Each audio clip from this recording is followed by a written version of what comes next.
Hey, Yo. what's good? What's going on? Celebrating my 51st. I'm waiting for you to talk about that Spider-Man trailer that I've been waiting to see all week long. All right, well, let's do do this. So we just watched the Spider-Man Far From Home trailer, and we got some juicy, interesting tidbits. Right. We know that, or we're being led to believe that Mysterio is from another dimension, another world. So now we have like this multiple world planet thing. However, I got a question actually from Daniel. He watched the trailer and he's like, you know what? I don't know who the hell Mysterio is, and I wouldn't be surprised. We know that the majority of people going to see these movies are not hardcore comic fans. Yeah, they're not. So there's a lot of characters. Mysterio's never been that mainstream character. Everybody knows who the Joker is. He's the guy with the fishbowl on his head. That was Right. the running joke. Exactly. The guy with the fishbowl. Exactly. But what can you tell the viewers out there, people that aren't that familiar with Mysterio, about him? Who is he? First of all, he's a villain. He's a Spider-Man villain. He came in as he was a special effects guy. It's a classic 1960s villain where they're all bank robbers, it seems like. Everybody yeah, has exactly. That the Vulture. Everybody had covers that bag of hands and bags of money in their hands. But over the years it evolved, and it became part of Sinister 6, and he's got a cult following. I have so many customers that are just fans of Mysterio. It's insane. They'll buy anything Mysterio, but he's got a very unique look, for sure. Right. If you know who he is, you could spot him from a mile away. The special effect, he's a hero from another dimension. How many times have we not seen this angle in comic books? I'm a hero from another world, and I'm here to do this, but at the end of the day, he's got evil plans on this. There's always an alternate ulterior motive. It's the villainy behind it. And again, with Mysterio, we already had in the Homecoming, we had Vulture, Shocker, and Scorpion. They're probably going to lead into a Sinister 6. The third Spider-Man movie might be a Sinister 6. Right. Which makes sense. But is he from another universe? Although I just watched Venom, and God, that was torture and waste of everything. Anyway, but I guess I missed one of the end credits, and there's a reference to a multiverse. Okay. In the Venom movie. So, is this what maybe Sony's trying to tie it into the MCU? I don't know. Because it was interesting when you see the trailer, it says Sony. The trailer's released by Sony, not Marvel. Not Marvel Studios. Let's get into this picks of the week. Let's do this. All right, Kat, what do you got? Man, I looked. There might be some DC stuff, but I just can't get along with that life-changing events in Superman that Bendis is bringing in, and it's like I can't. So all my picks this week are gonna be Marvel. Daredevil. So dark-skinned Chichetto, and we know how much we love those Chichetto variant covers. The last 4 issues on this Daredevil's run has been amazing. The last issue, Daredevil actually Punisher pushing him to the edge, where he's like, you're not, and then he picks up his guns and he literally just pow, pinpoints the shots to, without hurting him. Well, blind Daredevil shooting? Blind Daredevil shooting. And it's like, yeah, Frank, you think you're a demon, but I'm the devil. Imagine Daredevil with guns, the radar alone. The things he could do, again, the ingenuity of the writer. But what I love about him is the subtlety. Is the meat of his stories. Read Invaders. It's insane what he's doing with Namor. You guys got to read it. It's a dark-skinned Chichetto. You can't go wrong. Nothing beats a good story at the end of the day. Dude, at the end of the day, it's such a solid story. We haven't heard much about the Donny Cates train. But I tell people, don't contact. He's just Guardians 5, man. He's been tweeting about what he's going to do with Venom, with Dylan, with Carnage, the free comic book day Spider-Man, which I got you covered for. I'm gonna give it to you last week, but I got you covered. The Donny Cates train it's building up between Guardians, Venom. Watch out for Wraith, because again, one of the characters in his Guardians book is Wraith from Annihilation, and he's tied in with the whole Venom situation. Watch out for those back issues on Annihilation. Annihilation was hot back in the day because of Guardians of the Galaxy. It's gonna get hotter again because of Venom, because of Guardians. You know what the sad part about all of this? Dollar book. Is that Sony still having the rights to Venom and stuff, and Donny Cates is pumping out all this awesome. I saw Venom the other day. My wife fell asleep, and I'm like, I'm ready to go to bed, but you know what? I already got half the movie invested. Let me follow through, and I don't see it. I love Tom Hardy but as in this movie, he was completely useless. His relationship with Venom was just pathetic at best. I could have had so much potential, could have had. And the whole Carnage thing at the end, I've like, okay, this is what I'm waiting for. It was like such a mood board. But let's go back to my picks. Again, Guardians, 5 guys, get on this book. It's selling out. 2 sold out, 1 sold out, 3 sold out.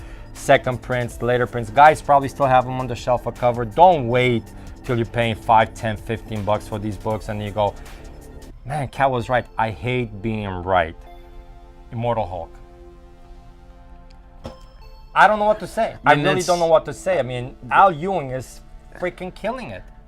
I think between Immortal Hulk and Naomi, those are like the 2 hottest books out right now. Don't get me on Naomi, because Naomi number 6 comes out next week. In my opinion, that's a book that DC is trying to shove down the fans' throat because of the money they threw Bendis' way, whatever. I don't see it. I really don't see it. A lot of people, I talk to people at DC, they don't see it. I could see the push behind it, why there's a push, but I don't see the meat of this character.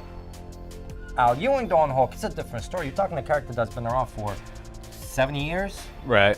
And they're pulling stuff out of the bag. They're going to that Gryffindor bag and they're pulling out, okay, what am I pulling? Oh, this house. All right, let's throw this. Dude, and it's sticking like fly paper, you know what I mean? So, spoiler, the end of Immortal Hulk 16, what happens? Oh, you got it's Joe. We all know it's Joe Fix-It, but in what form? But they're playing on every single aspect of Hulk history. Right, because now in Immortal Hulk, it's all explained that like the Hulk's got like 8 or 9 different personalities that are all within, yeah. But it's different levels, yeah. You know, like they all know each other. It's great stuff. Rosenberg, man, this kid's insane. And I was having a conversation. You were here with my friend Ramses. We're talking about Kate's, how they grew up with this stuff, and you can see the love for these characters. Uncanny X-Men has been amazing. The back issues are selling out. I mean, especially since the return of Cyclops has been a really solid book. I mean, people forget that X-Men and Spider-Man were carrying Marvel for the last 40 years. Let me stop you right there. X-Men was carrying Marvel for the last, God knows, ever since. You gotta remember, Spider-Man has been a title that's been on since issue 1. X-Men went into reprints in the 60s, 70s, 80s.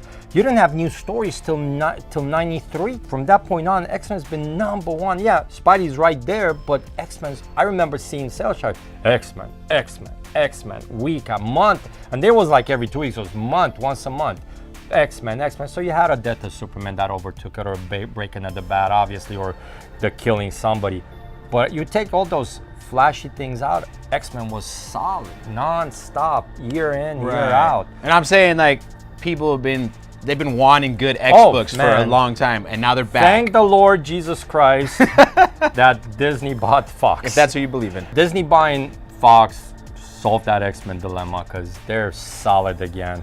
I can't wait for that first Marvel X-Men production, you know. All right, for me this week, I only got 3 books. It's kind of a rough week for variants from what I've seen so far. You're just picky. But, or I'm just picky. But I got 2 DC books. Justice League number 24. You got a Jerome Opina cover with the Trinity on it. Finally, a Justice League book that I can fucking buy. I mean, for all you guys out there that know, Opina's super hot right now. He's been hot for the past few years, and it's a nice cover with Uncanny X-Force. You know, your Trinity, your Holy Trinity's on it. Your Superman, your Wonder Woman, your Batman. And we got Teen Titans number 30, another Alex Garner cover. I really like They're so beautiful. There's a great cover, and every single one of them is an individual character. This week we see the return of as Arrowette. I don't know what her name is. Red Arrowette. Yeah, she was in with the original Young Justice, I believe. You know, she was I forget who she related to, but yeah, she's been in the DC stable for a few years, and it's good to see that coming rather than introducing somebody else new. Here we go, let's use our characters. Right, but with Alex Garner, he's been doing these solo covers, character covers. It's a good set to put together. I think in a few years, it's something that you're going to be able to do something with, especially if something happens in the book. It's also, I think it's the end of the Terminus, the Deathstroke crossover. Yeah, you're right. So pick up the book for what's inside as well. And then finally, you got an Old Man Quill Battle Lines cover. These Battle Lines, how have these Battle Line covers been doing? I'm telling you, there was, because I was looking at Midtime for last week, but there's 2 Battle Lines. I think there was the Wasp and another one that they were limiting 1 per, and it wasn't Max Slim. It was some young. It might have been one of these guys. So there's a lot of Korean talent coming in. and doing these covers and low print run. I'll tell you. I mean, what's the long-term ramifications? Like we said, we always just they'll be worth something. But look, comics are not going anywhere. This excitement for comics is not going anywhere.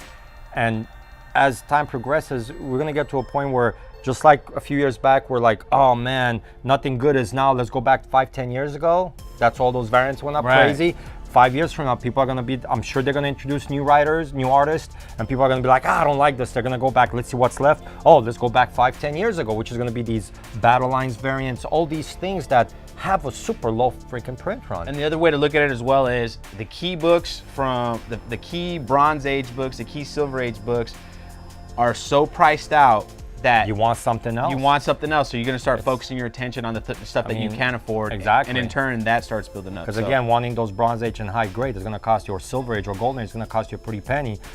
But you know what? I can pick up a Battle Lines variant, print, clean, brand new for $4. You know, it's worth the risk. Well, let's talk a little shop. Let's do this. So I got a couple bits of news. Yeah, I'm 51 today. Yes. That's the best news. That's the best news. Cat made it. You know. Yes. You know, he went from slumming it on the streets of Romania, running away from the man, stealing tourist coins and stuff as a gypsy on the streets. I'm not a gypsy. Stop that. Bucharest. Get your shit straight.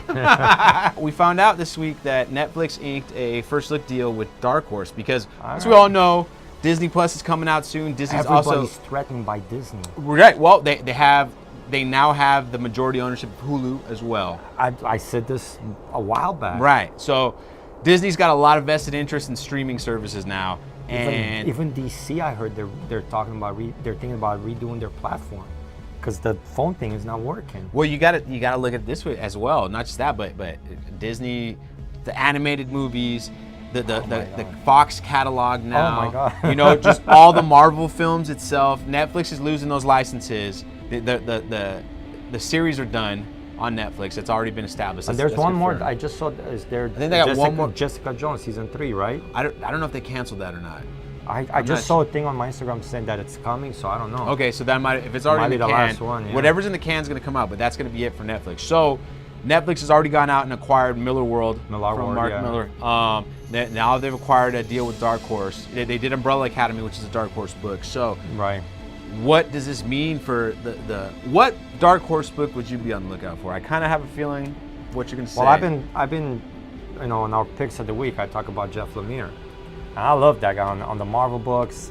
DC, and that's because just the mess that the DC universe is, but his Marvel books are great. Black Hammer. I think that's gonna be, we're gonna see Black Hammer on Netflix soon. I mean, if you know, I don't know how soon, but we're gonna see that. So, and you know, we know how good those books are, but they have so many other things they can do. For those people who don't know the Black Hammer universe, it's its own kind of self-contained superheroes. Jeff Lemire's universe. It's it's pretty much the only superhero universe that's not DC or Marvel, right? I mean, yeah. I mean, for at least for Dark Horse, they don't have anything else. Also, the second piece of news here came out last week. So Hulu, they're saying, I don't know if it's 100% confirmed. I think it's confirmed. It's going to be a Hellstrom and a Ghost Rider series coming out. I've heard that on too. Hulu. So let me ask you something. If I wanted to get myself familiar with Hellstrom, what books should I be looking at? Like what's first appearances and stuff? There's a lot of like these are like 70s characters. Right. Like the Ghost Rider Spotlight book is already it's already been crazy because of Jamie Reyes popping in on Agents of S.H.I.E.L.D. and I heard that. But you can get the all new Ghost Rider books. That's a hot book right now. What I'm saying is like your Johnny Blaze. First appearance of Ghost Rider. That's approaching untouchable. Right. Now, that's fetching a lot of money. Hellstrom, I don't know what is the first appearance, but I'm pretty sure at this point there's been movement. Look, and I've been saying that a lot, and you saying that those first appearances for Marvel are key because you have no idea what they're gonna tap on next. Right. I mean, I see people scrambling for all kinds of first appearances. The lesson to be learned from this is there's still 70s characters who haven't appeared yet where their books are still affordable. Yeah. You can find decent, great books for less than $100, and right now is the time to go and strike before the iron is hot because look, you know, you got a Giant Man mentioned in Ant-Man and Wasp. We haven't seen the Black Giant Man, but how long before that it's going to happen, and you're going to scramble for his first appearance. Again, it's a 70s book. Right. And it's one of those Marvel premieres or one of ththose tag team books or 2-in-1 or something. And that's the thing, Marvel 2-in-1, Marvel Team Up, a lot of appearances in those books. It's nuts, man. I mean, woof, which book do you get? Right. Which one? Well, just the way I look at it though is with Hellstrom and Ghost Rider, we're going into the Horror demon, territory. the horror territory. So those kind of characters that are involved with not Dormammu, but with what's the other guy's name? Mephisto. With Mephisto. Anybody involved with that is something you might want to look into. But Exactly, also yeah. try to find that Hellstrom first appearance because you might be able to get it for a decent price right now. Yeah, I couldn't tell you. And get that Robbie Reyes. Robbie Reyes is still affordable. It's expensive Yes. for people you're gonna look at it and be like, I'm not gonna pay $100 for a modern book, but you know, or Is it $70. $100 I don't even know. rated? I'm just I mean, throwing. I know I got yeah. it. I got it at $20. I'm just throwing that out there. I'm just saying, like, Yeah. I see people out there because it's a modern book. They're They like, pass it. yeah, well, I don't know, you know, and then the ball passes them up, and they regret it 2, 3, 5 years later. You know, Right. we actually had somebody. Well, Mark actually was in here earlier. He could have picked up a book for 40, and now He paid 100. Yeah, and 20. yeah. So, just one of those things. But anyways, that's gonna do it for us this week, guys. Thanks for watching. You know the drill. Smash that like button and subscribe if you're not a subscriber. Ring the bell if you are, and please, please, please leave comments. We love it when you interact with us. Kat, take us away. Again, we just mentioned it. Keep an eye out for those Marvel first appearances, 70s, 80s. I mean, the longer we are in business, the older these books are getting. And again, with Marvel owning just about everything outside of Venom, that Spider-Man universe, they own 90% of their characters back. You have no idea what's going to happen. Spend your money on comics, support new prints, support new and old books. See you guys next week.